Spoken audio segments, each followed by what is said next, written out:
Welcome back to the Business of Biotech Cell and Gene Therapy Special Edition with yours truly, Matt Pillar, and my dear associate, Erin Harris, Chief Editor at Cell and Gene, holding down the fort in her home office over in Philadelphia. Erin, great to see you.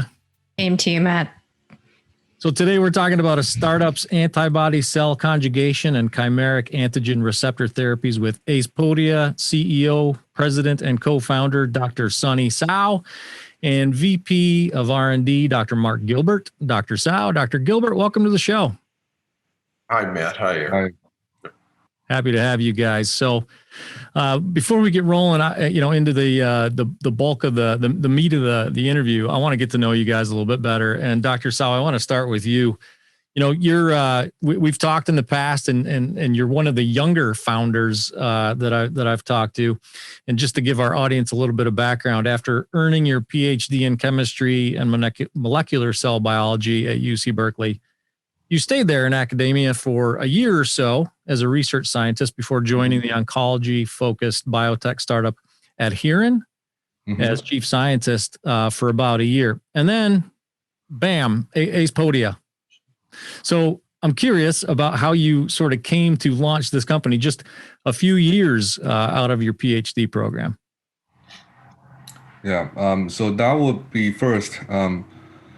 The reason is that since PhD at Berkeley, I think for my life, there's a couple of things happened, and then so what I saw was that my grandpa he died from liver cancer, and then my aunt, one of my aunt, very close to me, she also got a lung cancer, and then so luckily she has the surgery, and then currently she's okay, but we all know the cancer is still a formidable disease, and then really still to date no cure or very few that can be cured to date.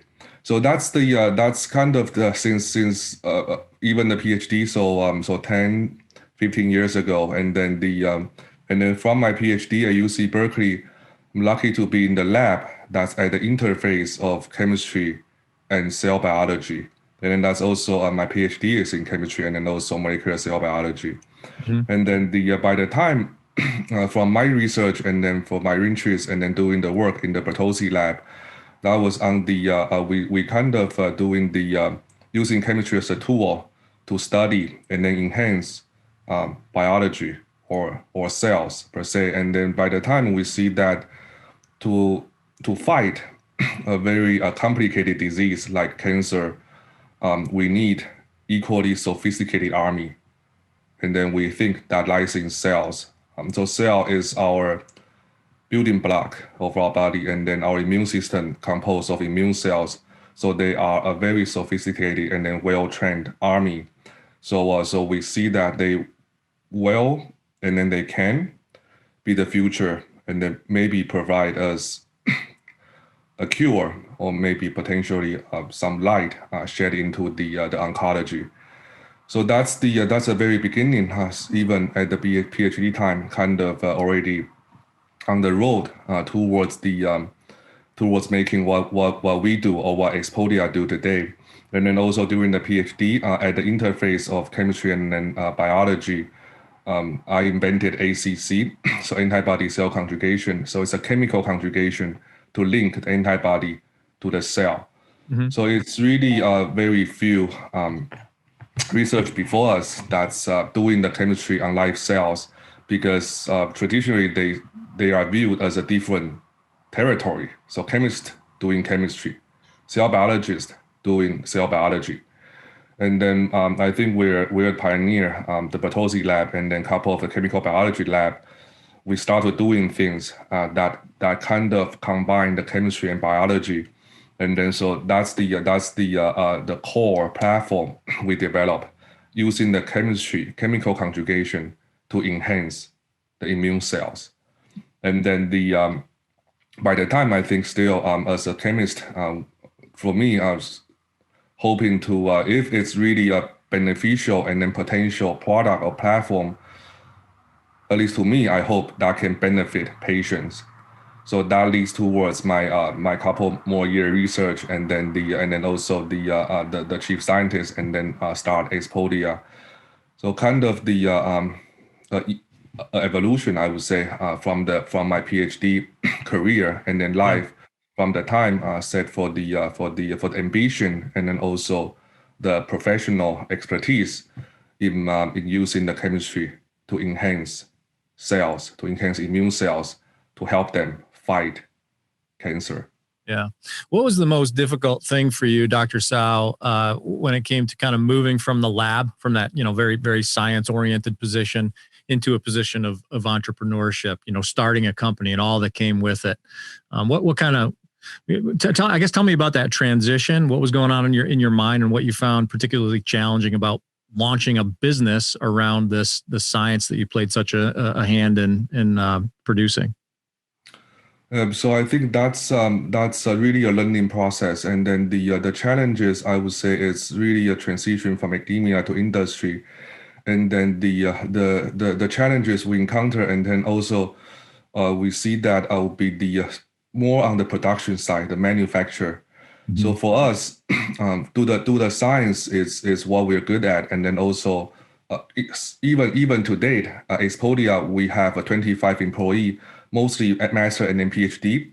So we are really a very strong R&D engine. So that's I do for a very long time. So I know how to do that. However, for the manufacturer, that's going to the industry. So in manufacturer, we outsource to a contract manufacturer organization. So we outsource to a factory to make that. So that become different because now we become manager. We need to manage that factory to make the product. So I still clearly remember the only one time I remember I yelled. Maybe I get a little temper when all this year since I found Acepodia was yelled at the timeline they delayed make our product. Yeah. So control within our lab versus working with the CMO is quite different. So that's we see that's a step jumping into the industry. So that's it's a collaboration, it's a management, and then it's also education. And then but gladly, I think not only me but with my team, we were able to overcome those challenges. Actually, eventually it's a very good outcome. So that we learn, and then also with the guidance from my co-founder, and then also our senior management, we were able to eventually work with the CMO, educate the CMO, and then collaborate together, and then also on certain level also manage and then overview the process to make the product actually being made and then made successfully. And then that's I think the outcome is good in that we overcome this challenge and then also learn from the process. In the end, we got our product made in GMP grade, and then also got the clearance from FDA. So so definitely that's kind of approval for the quality, and then we can use those products to treat cancer patient in the clinical trials. Yeah. I just have one quick follow up on that. I'm dying to know when Dr. Sony Hsiao gets angry at his outsourcing partner and he decides he's going to yell. What language does Dr. Hsiao yell in? So I think I remember that I was saying so the timeline delay was due to I think it's an error or accident that can be prevented. Mm-hmm. And then I think the first thing I said was that I remember it was something like it was unacceptable. Yeah. And then I start talking about why this shouldn't happen, and then this is a big impact for making the product, and then how we should do better, and then find the root cause, and then also the next time we can make sure it doesn't happen, so that we can keep our timeline, and then make the drug that patient hope to benefit patient, right? So we have a mission that bigger than ourselves, and then I remember that's probably in my memory that's what I said when accident happened. Yeah. Excellent. I'm sure whatever language you said it in, they heard you loud and clear. Dr. Gilbert, I have a question for you. So you were the chief medical officer at Juno Therapeutics. So you have experience in big biotech. What made you decide to go to Acepodia a few months ago, which is a smaller biotech? Very good. Well, Erin, I think Juno would have thought of itself as a small biotech, but I appreciate the contrast. Well, just to interrupt real quick there, Dr. Gilbert, before you get going there, you also spent some time at Bear Sharing, correct? Like you've got some big bio. Yeah. Oh, I was in big pharma. Yeah, no doubt. No doubt. Yeah. In fact, I've been kind of in the immune oncology and cell therapy space for nearly 30 years now. The last of which, as Erin said, was at Juno Therapeutics. For me, Erin, there's a couple of things that really motivated me to want to join Acepodia. One is having seen really a tremendous success with CAR T cells, particularly CD19 directed CAR T cells in hematological malignancy. It was clear that all this work I had done, both academically and with others in industry, had a real benefit to patients in using cells to treat cancer. Mm-hmm. But what has been a real challenge in part is making that transition for CAR T cells into solid tumors. And this is widely known. It's not that you can't see responses, it's just not as robust with the technology we have today.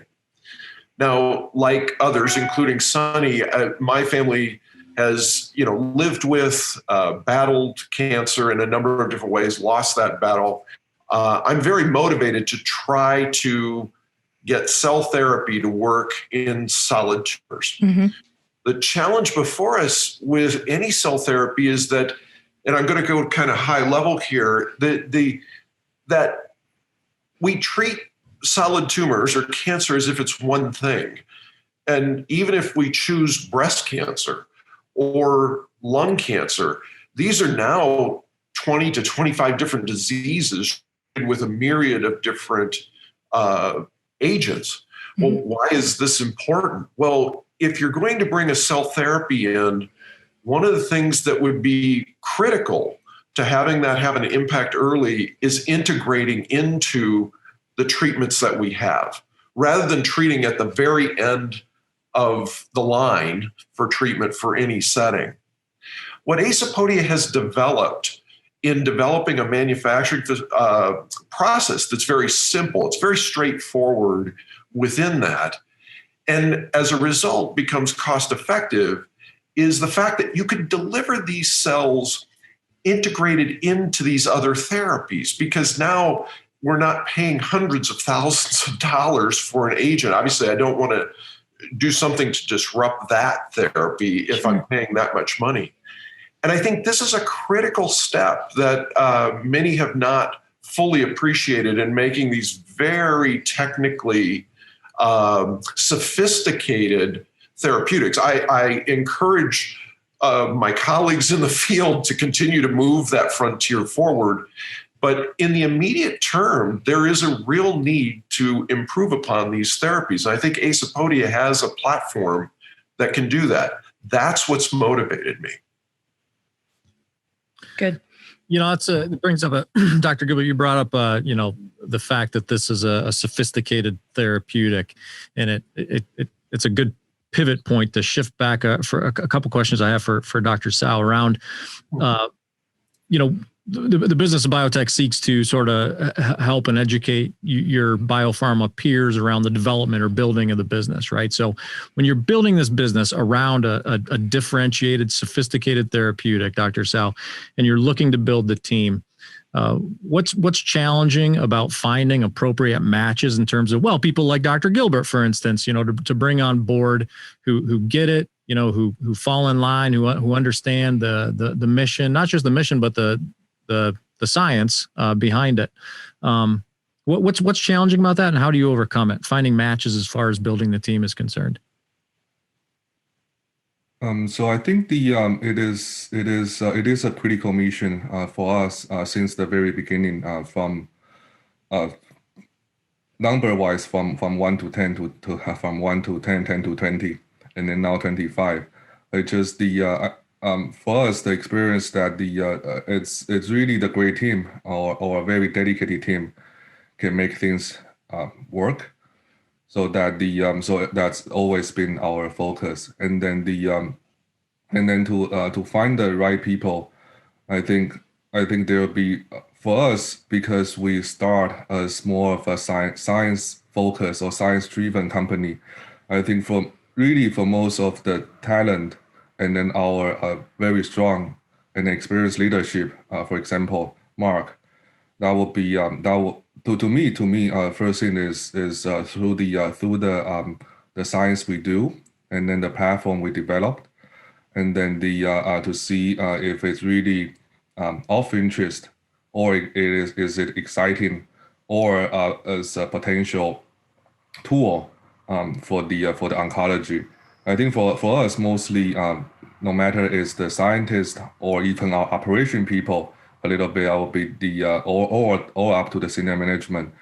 For us, that seems like kind of diffuse from the scientific talk, and then we definitely see if our team member and our existing member have if not the same but similar frequency in doing things and then thinking things.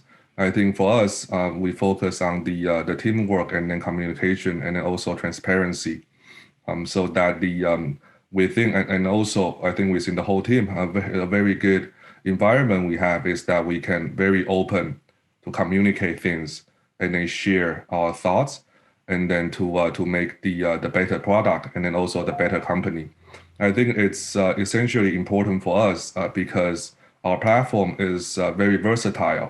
The ACC, which we talked about before, and then briefly we can conjugate any antibody to the immune cells. So the antibody serve as a missile guidance system, can guide the immune cells to kill the tumor cells, and then they become a good option we have is that there are plenty of the antibody, plenty of those targeting device we can choose. So which one to choose, for example, that needs not only one brain, but many brains go into this thinking process, and then the go, no-go decisions to be made.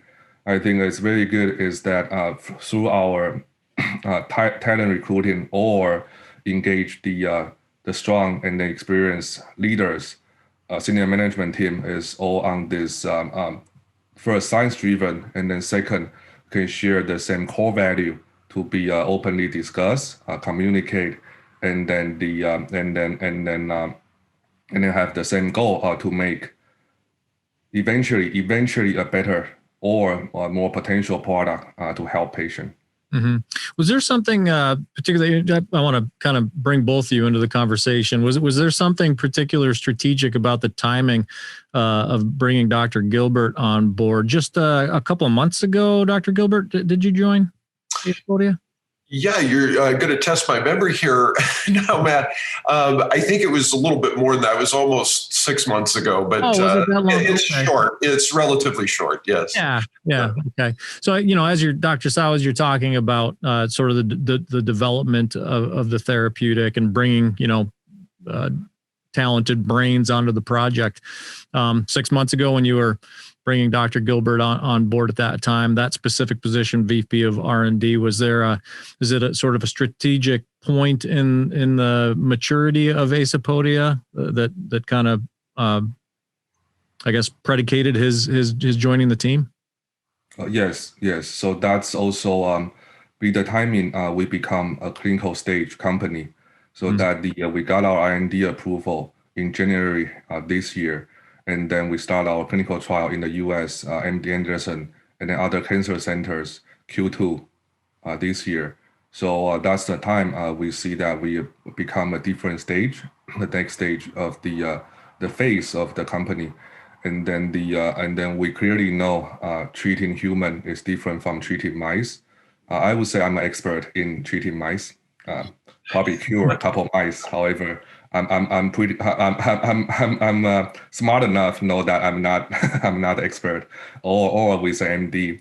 So that I think that's another thing that I didn't mention is that to make it to work, also we need a multifunctional team, and then I think that I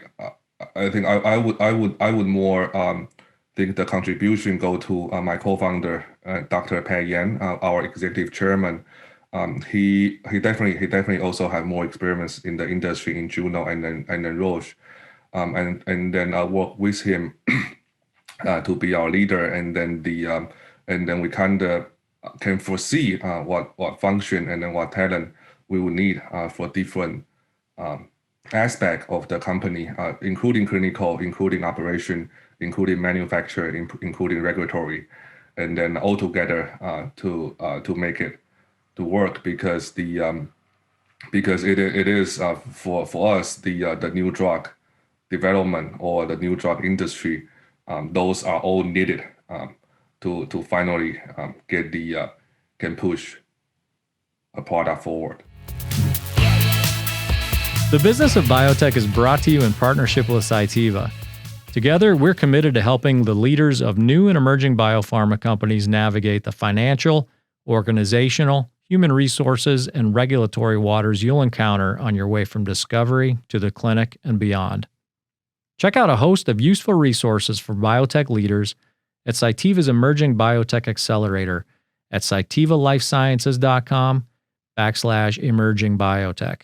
That's CYTIVA lifesciences.com/emerging biotech. I'd add to that, Matt, just in saying that it felt like when I came into the company and was working with both Sony and Pat, that there were sort of two inflection points. One was exactly, as Sony was saying, we were becoming a clinical stage company. And obviously that has a number of different changes for any organization, and getting that expertise in, setting up those trials in a regulated environment, and particularly in the United States. But the second pivot point is once a cell therapy company has kind of been able to go through both the development for the manufacturing and process development for a product once, and also has done the non-clinical work that's necessary to enable an IND, you're starting to think ahead about what are other product candidates we could be considering. And I think one of the key steps, obviously this continues through the life of a company, but was basically starting to ask the question about what about other platforms? What about other targets? And this is really where Acepodia has been focused now, and I think really has been building out, I'll call it a portfolio. I might be overstating a little bit, but we certainly have our proposed portfolio around that and building on that in the laboratory today. Sure. That actually is a nice segue into my next question, which is pipeline related. Dr. Hsiao, I'll start with you. Earlier in the call, you mentioned ACC, and I want to get a little bit deeper into that. Tell us about your ACC and CAR programs, and then what's in the pipeline. What indications are you targeting? Sure. So I think I'll start and then also prioritize ACC. So ACC stands for antibody cell conjugation. So it's a direct chemical conjugation to link antibody to the immune cells. And then the antibody, as I mentioned earlier, it serves as a missile guidance device. So it can guide the immune cells to recognize and then bind tumor cells, and then for the immune cell to kill the tumor cells. And then the advantage lies in several aspects. One is it's a chemical conjugation, so it doesn't require genetic engineering. So that make the whole manufacture process very simple and straightforward.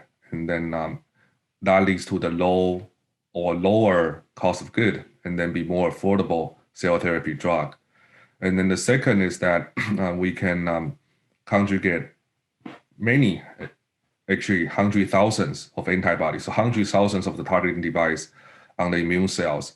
So that they really have many weapons to say that can recognize, find tumor and kill tumors. So that's greatly enhance their potency against tumor cells. So in that two aspect for our ACC product, and then with the this missile guidance system, we can plug in the different ones for them to target different tumor. And then the first one we developed in our pipeline, 1702, that's antibody, this guiding system that target HER2, and then that would be used for mainly the GYN cancer, including breast, endometrial, ovarian, and then and many others. And then the second one is the one we developed 1975. So instead of conjugating anti-HER2, we conjugating anti-CD70 antibody to the immune cells. And then for that, anti-CD70 allow us to target renal cell carcinoma, AML, and then also leukemia and lymphoma. And then third is conjugating another one for different tumor. For example, the PD-L1 antibody. We conjugate that antibody to the immune cells, and then that product can be used for the lung cancer, liver cancers, melanoma, and others. So that so that's what we see, and then also leading to what Mark previously saying, we kind of spend much time on which targeting device we should put on, and then when we put on, does that help solve or provide the benefit to the unmet medical needs, and then those products, do they make sense, and then scientifically, and then also benefit for the patient. So that would be the kind of the pipeline on the ACC. And then through our development, we also developed our proprietary NK and then also gamma delta T cells. So those are two immune cells we developed. And then there's also advantages coming with them in that we develop those cells. They have minimal expression of the inhibition receptors and a high expression of the activation receptors, in that they will be also a more suitable or better cells to be used for the solid tumor, because they will be they will be very hard to be inhibited by the tumor cells. So that combine these powerful immune cells and then also the targeting device, the ACC, that compose majority of our pipeline. Good. Thank you. I want to talk a little bit about Acepodia's mission, which is a really good and interesting one, kind of, given the space, which is you're talking about dramatically reducing the cost of cell therapy development, manufacturing, and administration. How is Acepodia actually doing this? And I want to, invite both of you to answer that question. Dr. Gilbert, we can go with you. Well, I think that there's a couple of things that I'm going to mention within not only our manufacturing, but there are technical aspects just to make sure that the effector cell type, which is a natural killer cell in essence, that we needed in order to bring this forward economically. And the one piece I'll start with is a challenge that was seen in the field early on with NK cells, natural killer cells. They're different from T cells, but they're an innate, meaning a pre-standing immunity in the body. They didn't freeze and thaw well. This sounds like a very simple step, but if you can't do that, then you're stuck manufacturing on site. You can't actually create a product that you could send even potentially around the world. So Acepodia solved that. And that, as simple as this sounds, that is a big step. Mm-hmm. But the two key pieces I actually wanted to talk about from a technology standpoint is I've always been struck at the simplicity of the production of our effector cells from the cell line that we use. It's a high selection process, pulling out this very rare population of cells that basically has already preset itself in the configuration that we would want it in as a therapeutic. There is much effort that's spent trying to genetically modify cells to do the same thing. But you can, I think, appreciate how simple that can be if there's nature sort of has an analog of what you want straight away and just harvesting that off. But I also want to talk again about the ACC platform. This is remarkably straightforward to actually put an antibody onto activation receptors on these cells. It's basically what we try to do with a CAR, a chimeric antigen receptor, except we genetically engineer it in. There are many challenges in trying to make CARs. It takes a long time to make them. This process can be done, Sony will know the exact time, but it's hours. Mm-hmm. It's something that really it's just in a different sphere altogether from the standpoint of these different steps. So I know Sony's got a lot more information than I on the manufacturing side of it, so I'll turn it over to him. So I think just following up of what Mark has mentioned. So the ACC, it's a chemical conjugation, so it's a chemical process, and then it's really a two-step. One step is that we put the linker on the antibody. The second step is that we put another linker on the NK cells, and when we mix two of them, they kind of like a Velcro system. They will bind to each other, and then we can link the antibody to the NK cells. So that this is a very simple and straightforward process. It will only take 2 to 4 hours to make this construct, and then also because it's only two-step. So that the cost will be very, very low because it's a very, very simple and then easy process.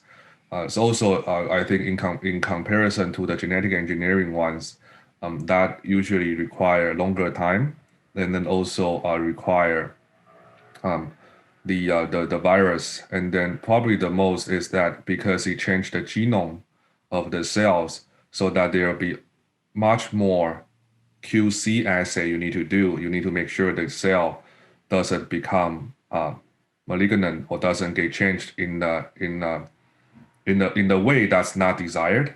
So that there will be a lot of the QC is quality control. So there will be a lot of the quality control assay that need to be implemented for the genetic engineering method to engineer the cells. However, in contrast, what we do is more straightforward and then more mild way in some degree to link the antibody to give them the targeting device, and then can target and then kill the tumor cells.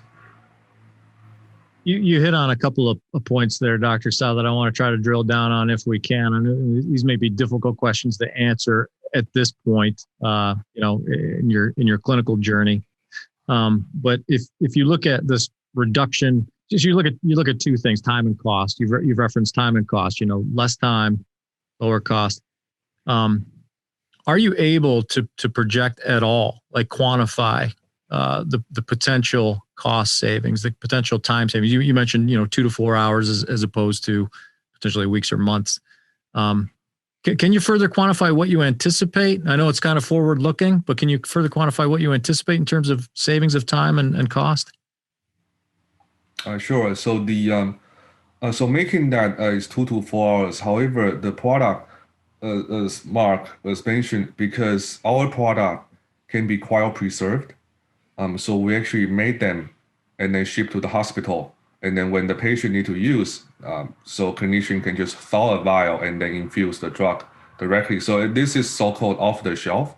Mm-hmm. So that the making that, although it takes hours, however, it's actually an off-the-shelf product. So from the patient perspective, he or she doesn't need to wait. So when the clinician or the patient they need or they want to use it, they can just get it from the shelf and then use it.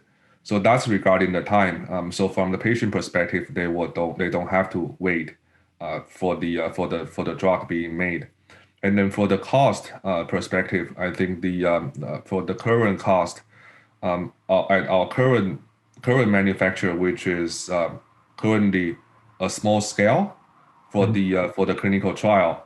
Currently, if we consider 1 billion sales as one dose, that's about $2,000 per dose.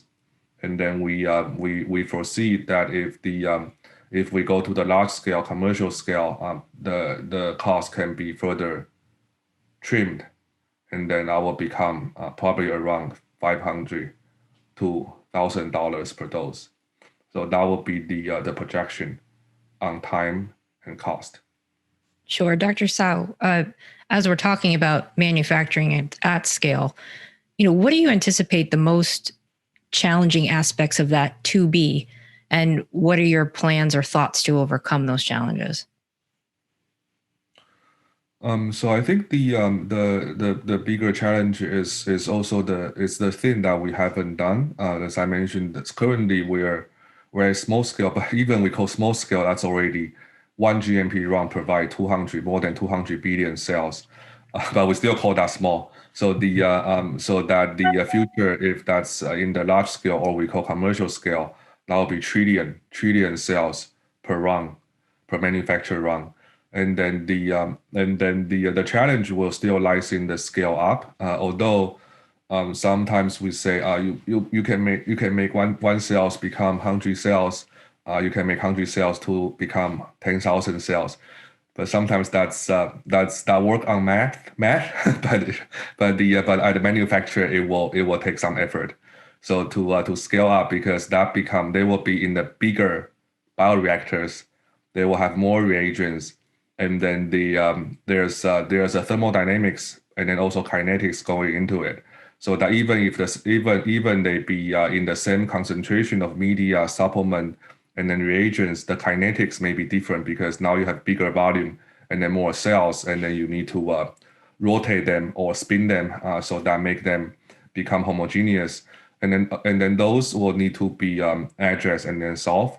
Although we can be 100% sure that we will make it. However, we are quite confident because we actually made from I think from 50 mil and then to 5 liter and then 20 liter, now 200 liter. So the final step is from 200 liter to 2,000 liters. I think it's still a critical step that we need to come across.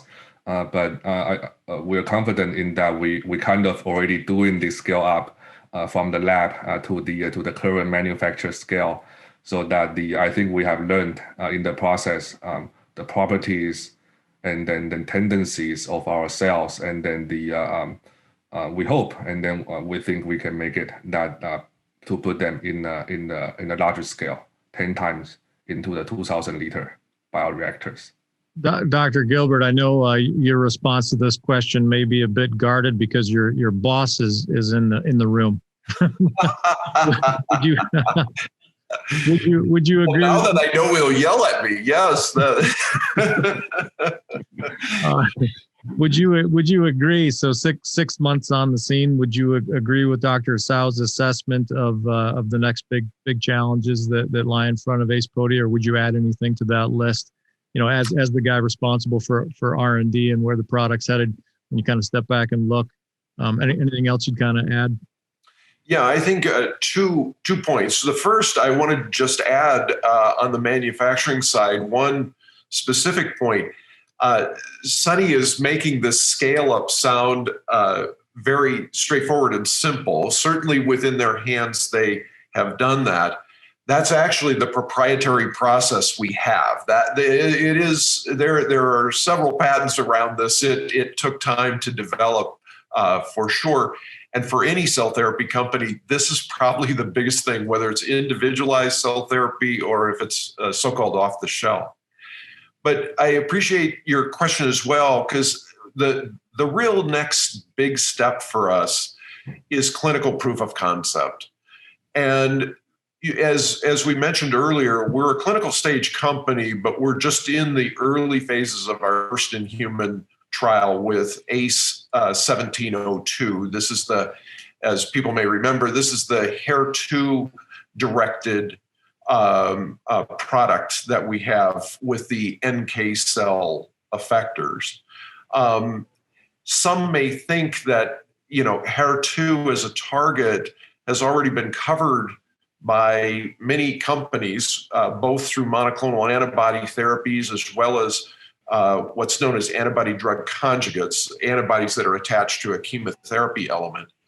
But the truth is that cell therapy actually brings in an additional amplification where the ACE 1702, we're hoping, in fact, we've shown in the lab, but we're hoping in the clinic it will translate, can actually treat patients with very low levels of expression of HER2. And this is not feasible with the products that are in the market today. And it all has to do with the fact that a cell surface can bring many of these receptors together and pick off even sparsely related HER2 on the cell target and thereby kill the tumor cell. So we think there is a real opportunity to see our clinical proof of concept in the trial we have running. But it is something that I think is the next big step for us. Yeah. Because as we've described, once we have that we can show conceptually that the platform works well, all of these other portfolio pieces that we were talking about earlier start to become much more feasible to take into the clinic as well. Yeah, that's awesome. And that's we're running short on time, and I think that's a fine place to wrap things up. I have to tell you, it's inspiring work. I covered. It was probably before you were on board, Dr. Gilbert. I interviewed Dr. Hsiao, I think back in maybe June. And there's been a lot of progress with your company since then. It sounds like you're heading into a very exciting and busy time in Q1 2021. We're going to be paying attention to you guys, rallying for you, hoping those clinical proof of concept studies, first in human, hoping that goes well. We'll be paying attention. And encourage you to keep up the awesome work.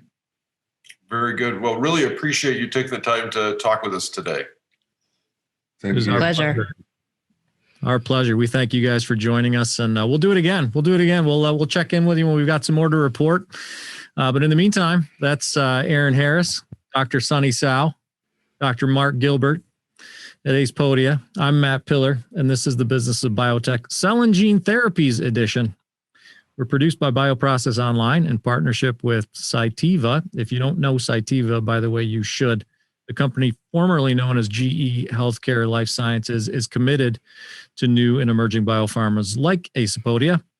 And that's proven out at their virtual biotech accelerator at cytivalifesciences.com/emerging biotech. That's CYTIVA lifesciences.com/emerging biotech. Go check that out. And check Erin and I out at bioprocessonline.com and cellandgene.com, where we encourage you to sign up for our newsletters. In the meantime, like and subscribe to this podcast, please, and thank you for listening.